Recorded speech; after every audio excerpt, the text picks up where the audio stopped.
Welcome to Theodore Parker Unitarian Universalist Church. My name is Ellie Jarrell, and I'm happy to see all you sunny faces on this sunny day. As we enter into worship, we bring with us all of the sorrows and joys of our week. And we know that here we're held in loving community. Here we're reminded that we're a part of something bigger than ourselves. Here we seek to counter oppression, to work for healing and justice in a bruised and broken world. Here we invite all of you to bring your perspectives, your beliefs and doubts, and all that is unique and wondrous about you to our service. In the spirit of love, all are welcome here. For those of you joining us in person, a few things you may want to know. Our congregation is mask optional, and if you want to be seated in an area where others are also wearing a mask, it's over there next to the windows that are locked. You can use the QR codes at either entrance or in your pews to pull up the order of service on your phone, or take one of the large print copies available at either entrance. Our service is being recorded and will be available on YouTube later. If you'd like to have a joy or a concern shared with the congregation today during our meditation and prayer, we invite you to fill out a card anytime before our meditation hymn on the table to your right over there. You may also light a silent candle of joy or concern at any time during our service, or use the space in the far back corner, back there by the exit sign, to have a private reflection. People of all ages are welcome to move about in the sanctuary as they need, or to make themselves comfortable in the cozy zone in the front of the first pew down here. Children's programming for elementary school and aged kids is happening today. During the service, our child care provider, Shay, is available to be with nursery-age children in the nursery located in the parish hall. Many thanks to Kevin, who's our hammer point person today, and to Tom, who's our Zoom usher. If you're new to Theodore Parker or are visiting today, we'd love to stay in touch. You're invited to fill out a connection card, which will give you an opportunity to sign up for our weekly updates and help us welcome you. A link to the connection card will be in the chat, as well as our contact info. Those joining us here in the sanctuary are encouraged to fill in the contact card you'll find in your pews within the welcome brochure. We'd like to take a moment to greet one another. For those of you on Zoom, putting your video on for this time helps us connect. And Kevin, could you please put our sanctuary screen in gallery view so we can see our off-site congregation? And when it is, let's give a wave. Sanctuary folks, the camera's in back under the clock. As we continue to greet each other, if online, you may post a hello in the chat. If you're physically here in the sanctuary, we invite you to greet one another and say good morning, and please ask for consent before offering a hug or a handshake. So go ahead and greet each other. I'll introduce it. You want me to introduce? I'll introduce what you're playing.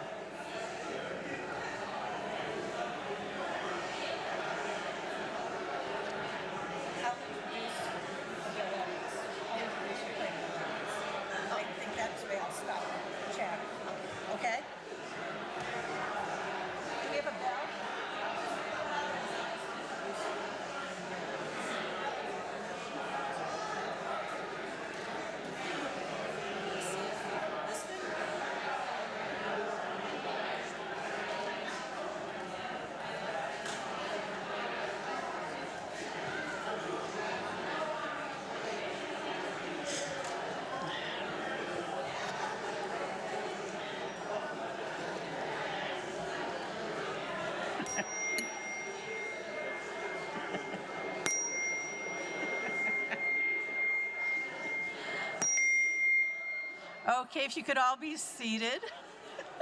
It's too funny. Too funny.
Good morning. I'm Reverend Heather Concannon. I'm the minister of this congregation, and my pronouns are she, her. And it's my pleasure to welcome you this morning with these opening words from Kimberly Tomchak Carlson. It is not by chance that you arrived here today. You have been looking for something larger than yourself. Inside of you, there is a yearning, a calling, a hope for more, a desire for a place of belonging and caring. Through your struggles, someone nurtured you into being, instilling a belief in a shared purpose, a common yet precious resource that belongs to all of us when we share. And so you began seeking a beloved community, a people that does not put fences around love, a community that holds its arms open to possibilities of love, a heart home to nourish your soul and share your gifts. Welcome home, welcome to worship. Friends, I invite us to rise and body your spirit for our opening hymn number 347. It will be in your gray hymnal if you'd like to read the music, and the words will be up on the slides as well. Please join in singing, Gather the Spirit.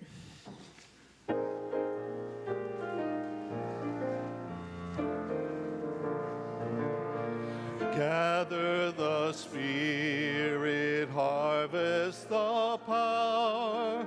Our separate fires will kindle one flame. Witness the mystery of this hour.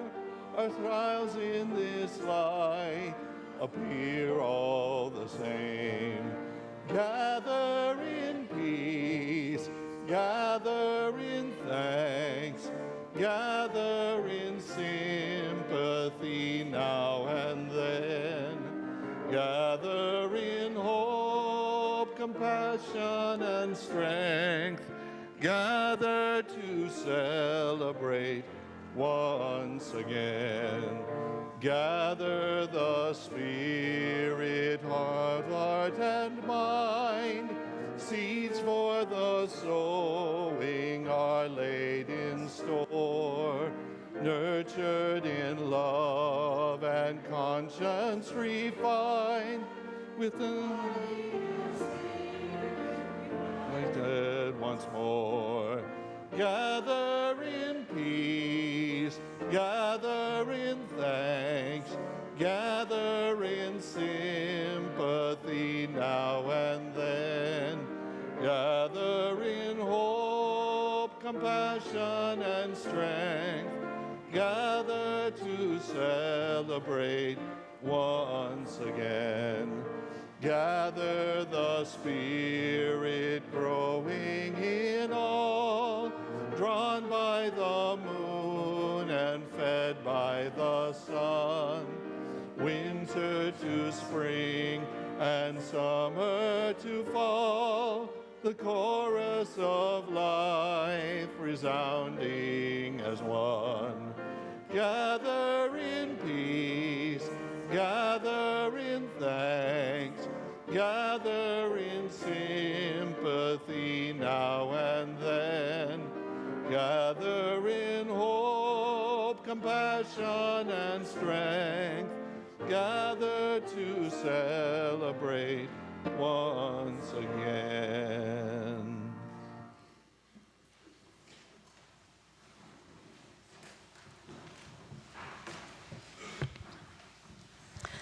Please join me in saying our chalice lighting words, our words of shared covenant that we say each week in English and in Spanish. Spanish is in honor of our sister community in Plus Pueblos, El Salvador. I'd love to invite up Eleanor to light our chalice this morning. Please say them with me. They'll be up on your screen.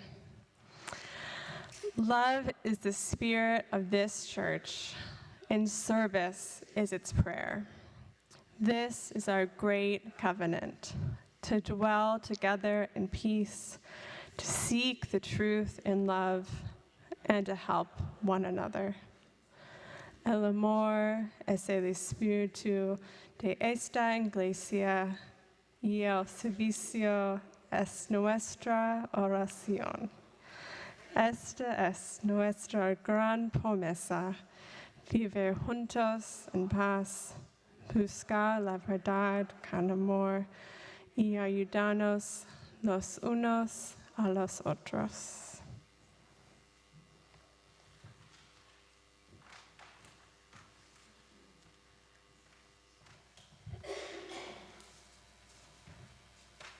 Good morning, everybody. So this morning we have a very exciting ceremony that we are going to share with our new members. Today is our new member Sunday. And today we have this spring we have 12 new members joining.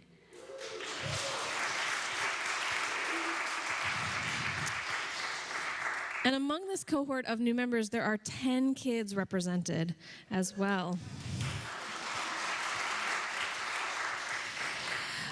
But I have to confess, unfortunately, the date for this new member ceremony was chosen in large part because of the timeline for my parental leave. And Rose and I realized a little too late that we put it at the beginning of April school break. So 5 of the new members are not actually able to be here in person today, but will be recognized next week or next year for our new member ceremony as well. So they are traveling with their families, and we're excited to welcome them even if they can't be here today. But I'll read their names as well. So if you are here today in the sanctuary and when you hear your name, I'd love to have you come forward and join me up front.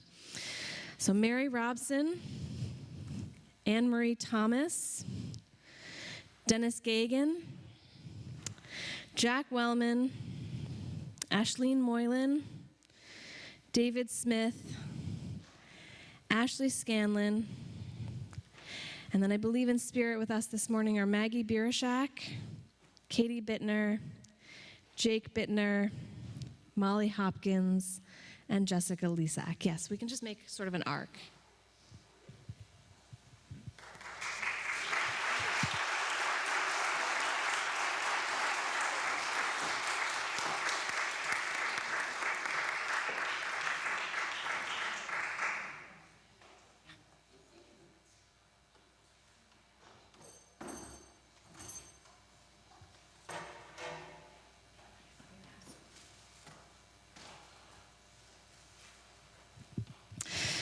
So, new members of the Theodore Parker Church and members of the Welcome Team are also up here with me, Pat and Cindy. Thank you so much for all of your support in our ceremony this morning.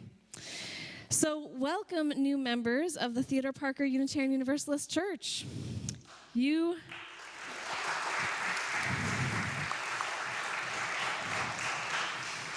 I'm into all the clapping.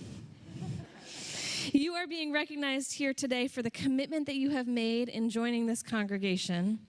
And to mark this commitment, you have signed our membership book and made a pledge of financial support. And today we formally welcome you into our covenantal community. For over 300 years, people have gathered in this congregation seeking something they could not find on their own, meaning making purpose, a deeper life, a community to share their joys and sorrows with. Today you are joining a congregation that is called to exercise the muscle of hope in difficult times, a congregation that seeks to be real in the midst of a world that too often asks us to hide who we are, both our joys and our struggles, and a congregation that seeks to share the liberating love that is at the heart of our Unitarian Universalist faith. We are grateful for each and every one of you and that you have found your way here. We celebrate the diverse gifts and questions, the struggles and joys that you each bring, and we celebrate that you have decided to make a commitment to this faith community. We hope that as members of this church, you will allow yourselves to know and to be known, to minister and to be ministered unto, to love and be loved by this congregation. So I'm going to ask 2 questions, the first one to new members, and then the second one to the longer time members of the congregation. So new members, will you help us build a congregation that exercises hope, is real, and shares the love of this faith? Will you help this congregation and Unitarian Universalism not be the best kept secret in town? Will you join this community wholeheartedly, contribute generously, and share yourself with us in both your joys and your sorrows? If so, please say, I will. And congregation, will you welcome these new members in good faith, accepting them wherever they are on their spiritual journeys? Will you teach them your treasured traditions while remaining open to growing with them and being changed by their presence? Will you help to co-create a congregation that exercises hope, makes space for us to be real, and shares the liberating love of Unitarian Universalism? If so, please say, we will. We will. New members, we welcome you to this community which is ever-changing and made better by your presence. We bless you on your journey and on ours together. Welcome.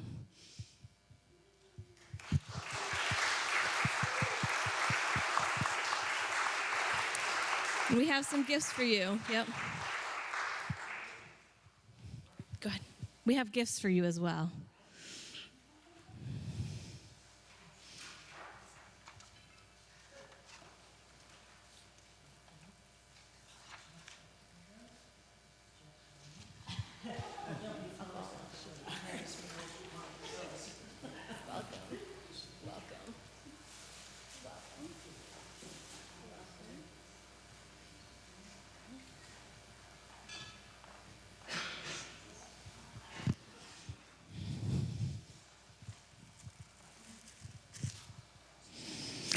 And let's give them one more round of applause as they return to their seats.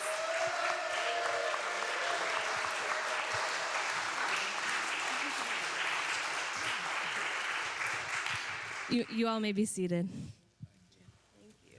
So excited to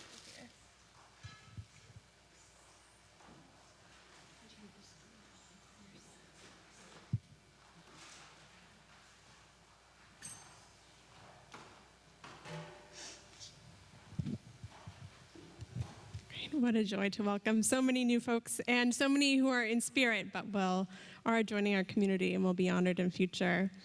I don't have another message to you all this morning, but I would love to invite Michael to lead us in our children's benediction, and any kids here today to join me for Children's Chapel, where we'll be talking more about interdependence and belonging in community.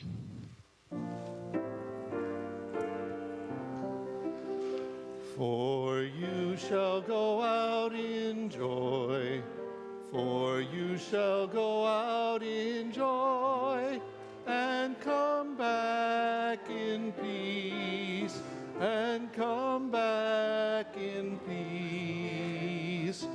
Blessed be.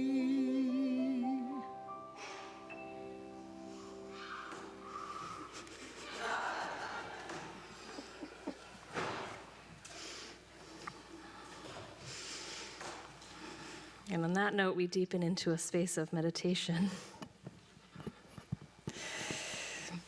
Friends, I invite us to take a few deep breaths and allow yourself to become present in this moment, here and now, this time of stillness and meditation. If you're here on the sanctuary this morning and would like to include a joy or a concern in our time of prayer and meditation, I invite you to type into the chat what you would like shared. And if you're on Zoom, I invite you to type into the chat. And if you're here in the sanctuary, I invite you to fill out a prayer card if you would like to during our centering hymn. Please remain seated for our centering hymn. 'Tis a gift to be simple. Michael will lead us.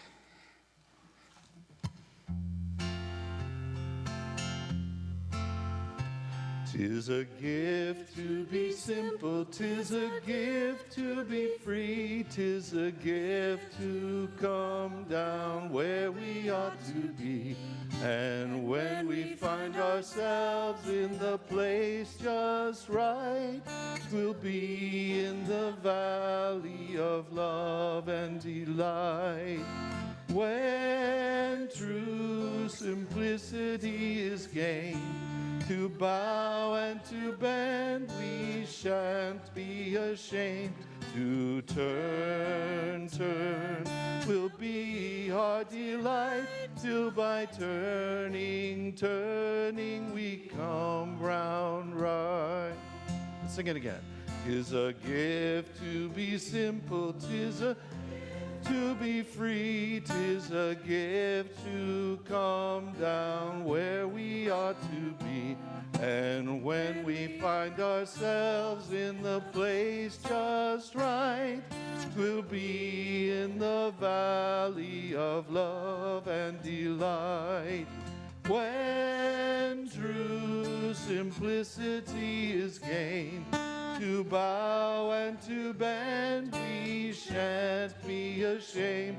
To turn, turn will be our delight, till by turning, turning we come round right.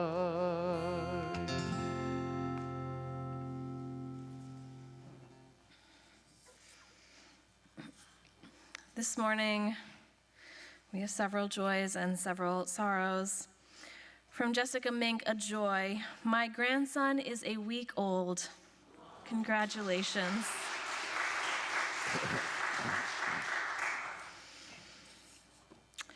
From Carol Allen, a joy. Happy to report that the Music on Center concert was not only great fun, but that we also made over $1,100 for our church.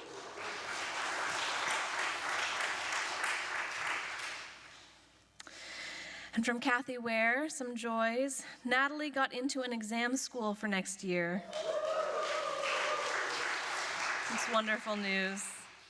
And tomorrow, Gregory and I leave for an East Coast college road trip.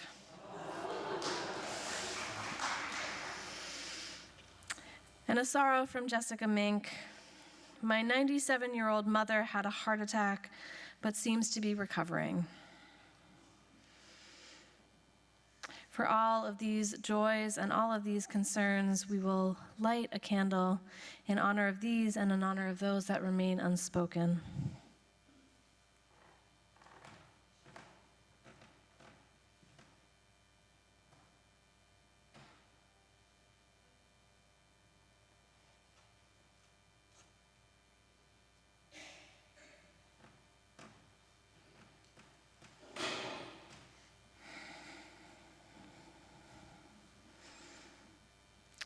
And we join together in a space of prayer and contemplation with these words from Matt Alspaugh.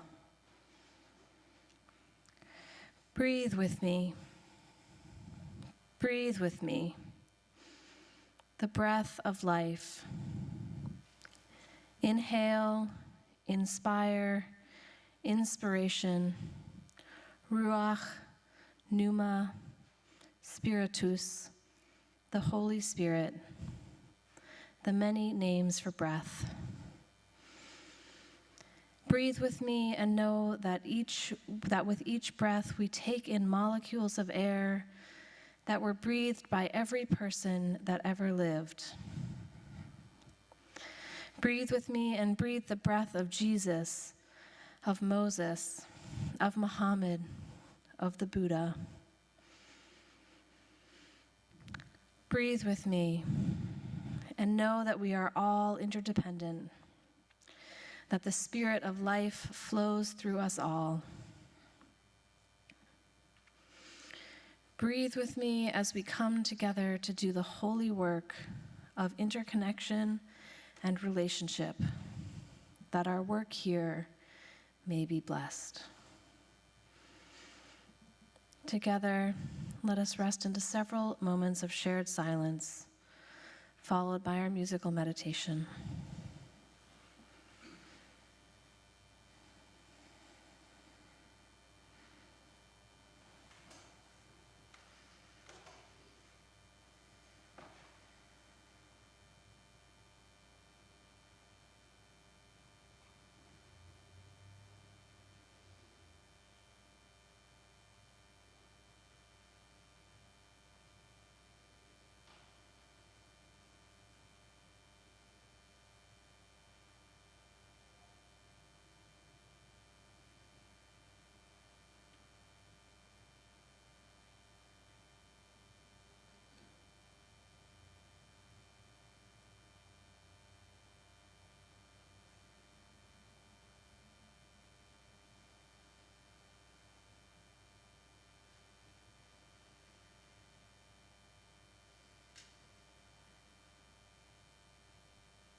Today's reading is excerpted from Reverend Victoria Safford's sermon called Love's Conditions.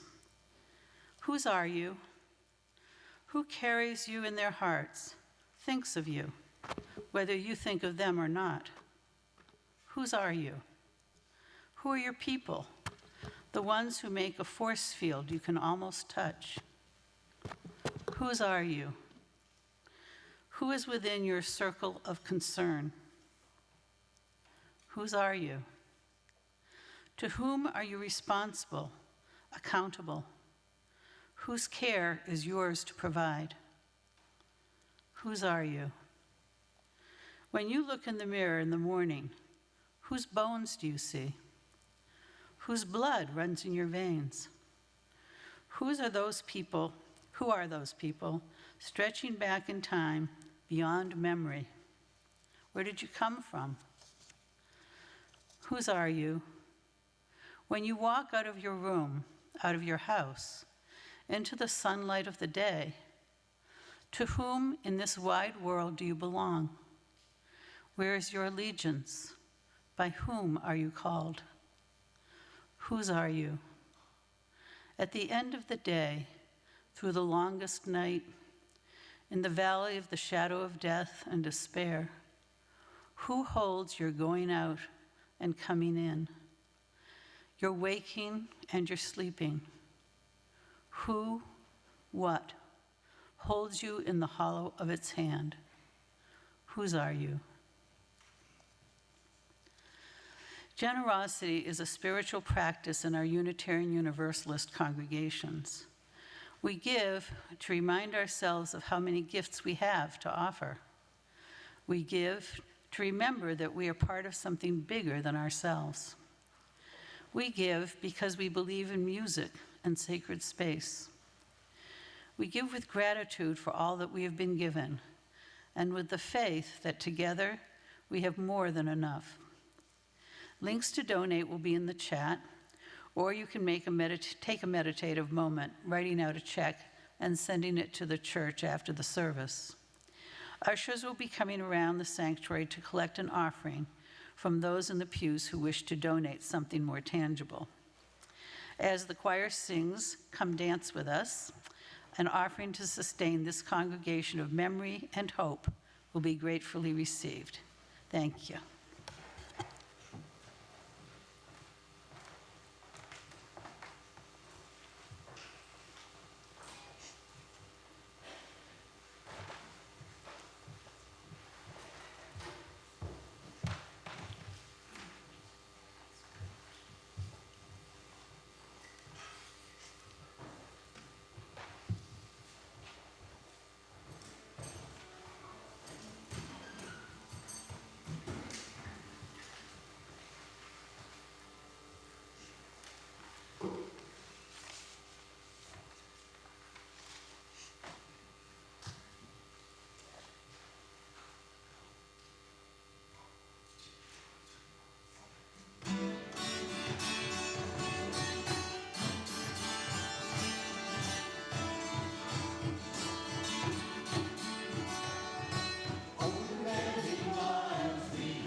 Whose are you?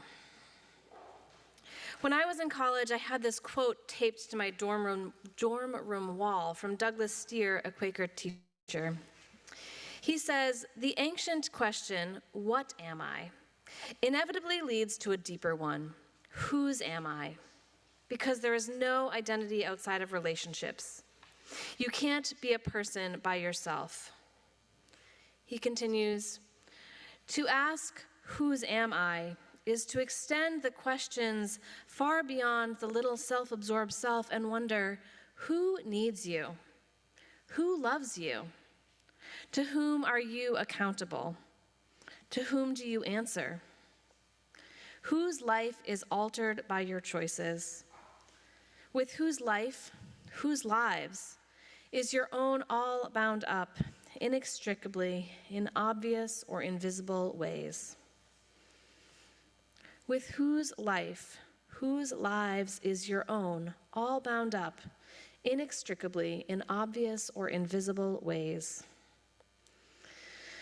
Looking back on it now, this quote resonated with me so deeply that I didn't just print it out. I hand copied it onto nice paper.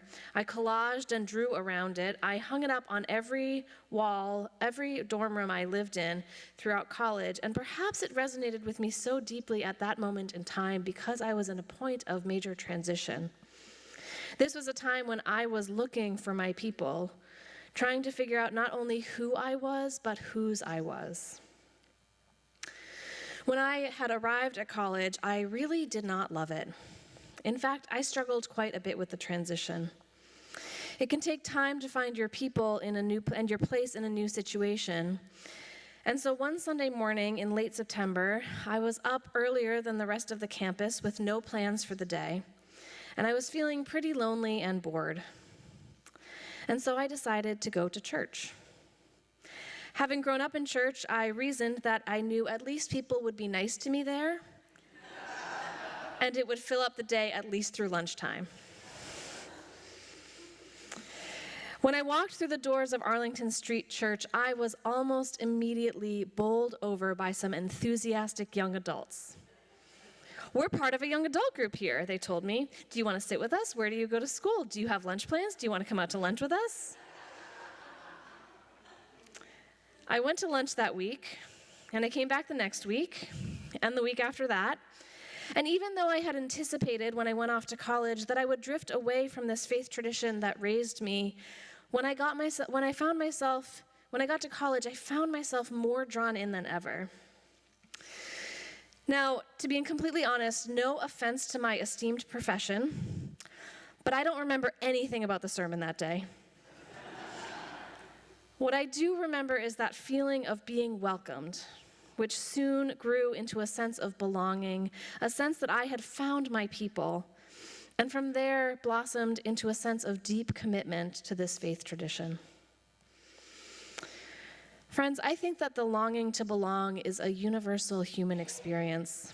And I don't tend to universalize human experiences lightly, but I think there is something hardwired in us to depend on one another, both in literal and metaphorical ways. For too long, we are hardwired to long for a sense of safety and security that comes with being known and being looked after and being cared for. Because, as Quaker teacher Douglas Steer reminds us, there is no identity outside of relationships. You can't be a person by yourself. Earlier this week, I was with a small group of members of this congregation, and the conversation turned to reflecting on the early pandemic days, and particularly the toll that isolation has had on so many people's mental health. Because we are not meant to be isolated individuals. From the very moment we are born, we are hardwired for connection, and when we don't find it, we suffer. About a year ago, in May of 2023, the Surgeon General of the United States released an advisory calling attention to the public health crisis of loneliness, isolation, and lack of connection in our country. Often referred to as the loneliness epidemic, the statistics are staggering. And I want to note that some of this research that they point to is from prior to the pandemic. The pandemic has only served to exacerbate a trend that we have been seeing for several decades. For instance, in a Pew Research Center study from 2005, researchers found that a full 25% of Americans, this is in 2005, a full 25% of Americans reported having no close confidants, which was a threefold increase over 1985. I couldn't find any updated data on what people report now in terms of close confidants, but we do know that we are both simultaneously both more connected and more disconnected than ever. The Surgeon General's report, the one that came out last year, is called, the name of the report is called, I think the title is really interesting, Our Epidemic of Loneliness and Isolation, the U.S. Surgeon General's Advisory on the Healing Effects of Social Connection and Community. The Advisory on the Healing Effects of Social Connection and Community. So here are some takeaways and quotes from the report. It's 82 pages. I did not read all of them, but if you would like to, it's very easy to find. So some quotes.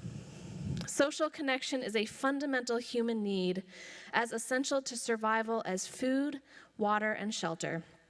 Throughout history, our ability to rely on one another has been crucial to survival.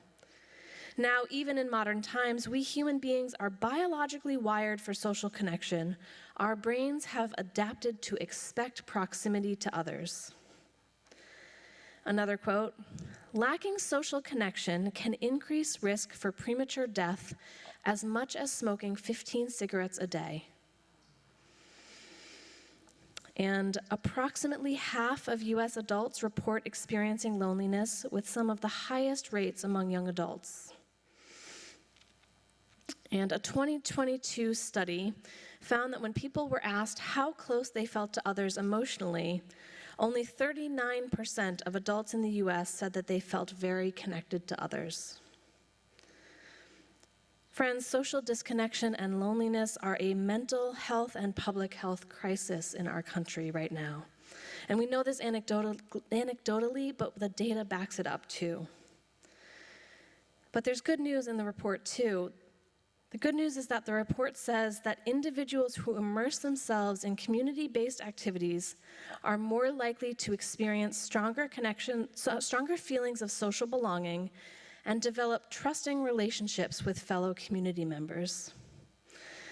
And the report says, religious or faith-based groups can be a source for regular social contact, serve as a community of support, provide meaning and purpose, create a sense of belonging around shared values and beliefs, and are associated with reduced risk-taking behaviors. I was very pleased that religious groups got a shout out from the Surgeon General. But I do believe that we have an important role to play in the context of this loneliness epidemic in our society. Because friends, here we are gathering every Sunday with regular opportunities for meaningful connections, built-in ways to show up for one another's needs through bringing a meal or offering a ride with our caring ministry team, opportunities to go deep with one another, like taking Rose's Creating Theology Together class, opportunities to serve in our Justice Allies group or on our welcoming ministry team. There are so many ways that churches, that this congregation, are literally designed to counter loneliness and isolation and to foster a sense of community and belonging. And it's a self-reinforcing cycle, right? Because the more we commit to a community, the more we contribute through time, service, money, whatever our investment looks like, the more of a sense of belonging and ownership and connection we tend to have. My colleague in the congregation I served previously, Reverend Nathan Dietering, was fond of reminding the congregation that sometimes we show up in community for ourselves, and sometimes we show up for the person next to us in the pew. For the person who is in our community who we may not even know needs our presence, but needs the warmth of our welcome, needs to sing next to us or to say hello to us at coffee hour. And I believe it's both, right? We show up to community to fill our own needs, but we also show up to community to for one another, right? Not only for our own sense of commitment and belonging, but for each other as well. Because I believe that the longing for community is something that has always been true. But it is especially so in this moment in the world. We come into community so often with the longing to be part of something larger than ourselves. We need things that we cannot give to ourselves. We long for a chance to depend on and to be depended on. For a chance to make visible, to remind our brains, which are hardwired for this connection, to make visible the ways that we are deeply and inextricably interdependent with one another. So today, as we celebrate new members of our congregation, we celebrate that interdependence, that belonging that we hope that you have found here, that desire to be part of something larger than yourself. And friends, today also happens to be the last Sunday that I will preach this year before I go on parental leave. And even though I plan to be here for the next 2 Sundays, assuming I haven't yet had this baby, today is the last day that I'll be preaching with you all until September. And given that, I've been thinking a lot about this first year and about my growth in this congregation. Throughout the year, I've noticed my own language shifting as I talk about the congregation. Earlier on in the year, I would dance around words, saying things like, this congregation, avoiding using phrases like your congregation or our congregation. Not yet sure of how to claim or how I could claim this community, both out of an attempt to respect the congregation's deep history and not imply that I claimed credit for all the amazing things that were going on when I walked in the door, but also because I don't think ministers own the congregation that they serve, but also because throughout the year I've been growing in my own relationship with you and deepening my own sense of belonging and interconnectedness here. And I noticed more recently I've been using the phrase our congregation more and more often, subconsciously shifting into the language of we and us more and more. And I've just noted that shift recently. Because I think these shifts can happen consciously and also unconsciously, and that belonging is a process that doesn't just happen all at once. Sometimes a growing sense of belonging slowly and imperceptibly takes place beneath the surface. It's the difference between saying, I go to Theodore Parker Church, or I belong to Theodore Parker Church, between saying the church I go to, or my church. I wonder, what do you say? The church I go to, or my church? How does your language subconsciously reflect your commitment, what you claim, what belonging you feel? So friends, today as we celebrate these new members joining our community, we choose to say yes to interdependence, to belonging, to connection, to widening the circle of whose we are. It is a chance for those of us who have been here for a long time to reaffirm our commitment to this community, as we are all reminded that we belong to each other, that we need one another, and that when we show up for ourselves, we are also showing up for each other. May we continue to show up for each other. May we claim and be claimed by this community. And may we build a space of connection and belonging. May it be so, and amen. I invite us to rise in body or spirit for our closing hymn, number 323, Break Not the Circle, in our gray hymnal. Michael will lead us.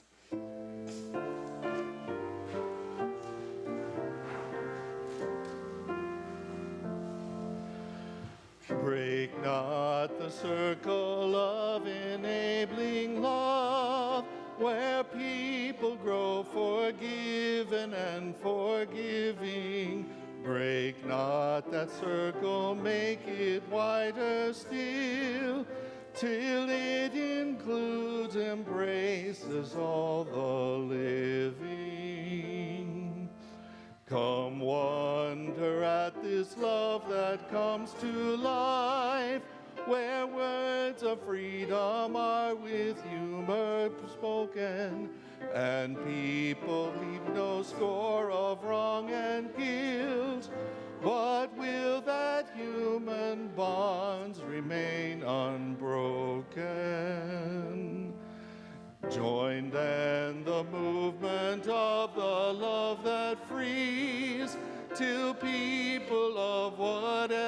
of a race or nation will truly be themselves, stand on their feet, see eye to eye with laughter and elation.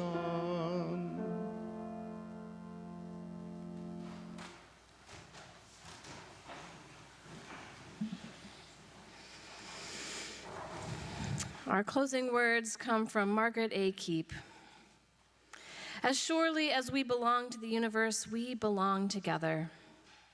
We join here to transcend the isolated self, to reconnect, to know ourselves, to be at home, here on earth, under the stars, linked with each other. May it be so, and amen. This morning I have several announcements to share. First of all, if you are joining us in person, our coffee hour will be a potluck this morning or this afternoon. Please join. Whether or not you brought food, there will be plenty. We will have a great time. It'll be in the parish hall next door.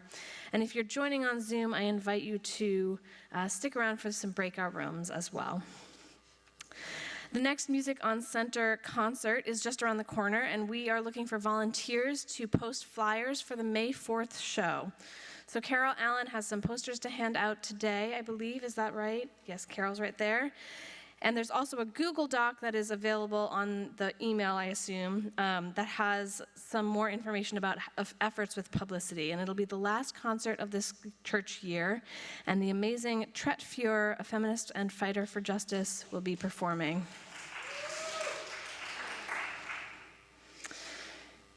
Justice Allies have some upcoming fundraisers for Palestine, the Walk for Hunger, and the Mother's Day Walk for Peace. Deborah Ferenz will be at coffee hour at the Justice. Deb will be at coffee hour at the Justice Allies table to give you more information if you'd like that. Friends, I also wanted to draw your attention to this brochure, which is right over here and also in the parish hall, about my parental leave. And I just wanted to give a few details in case you haven't seen it. It also went out over email a couple of weeks ago. I will be going on parental leave on May 5th or earlier, depending on, babies are unpredictable apparently. So May 5th, I will not be here regardless. I'll be on leave. The next couple of Sundays, we've got Poetry Sunday and Music Sunday. So I will be here if I haven't had the baby, and if I have had the baby, I won't be here. Our plan for coverage is quite great, I think. Reverend D.L. Helfer, who was preaching here last week, will be preaching with us several times throughout the months of May and June. And they are just a wonderful preacher and also available for emergency pastoral care. So we've lined up Reverend D.L. both to be the guest preacher and also to be on call for pastoral care. So if you are in need of pastoral care, you're in the hospital, a major thing happens, you need somebody to talk to, Reverend D.L.'s contact information is in this brochure and also available if you reach out to members of the board, members of the staff, Liz in the office. So please do reach out if you are in need of anything. And then this brochure has some information about FAQs, dates, worship, our bio about Reverend D.L., and some contact information. The caring ministry team will also be doing all the things that they typically do. You can reach out to Susan Karen or Carol Andritis as co-chairs of the caring ministry team if you need meals or rides. And I think that it'll be a wonderful couple of weeks, and you all will take wonderful care of each other. So thank you so much for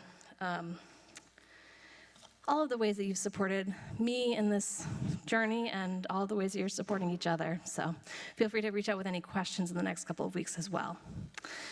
And with that, we are going to close out. Yukiko will lead us in our postlude, Seascape by Johnny Mandel.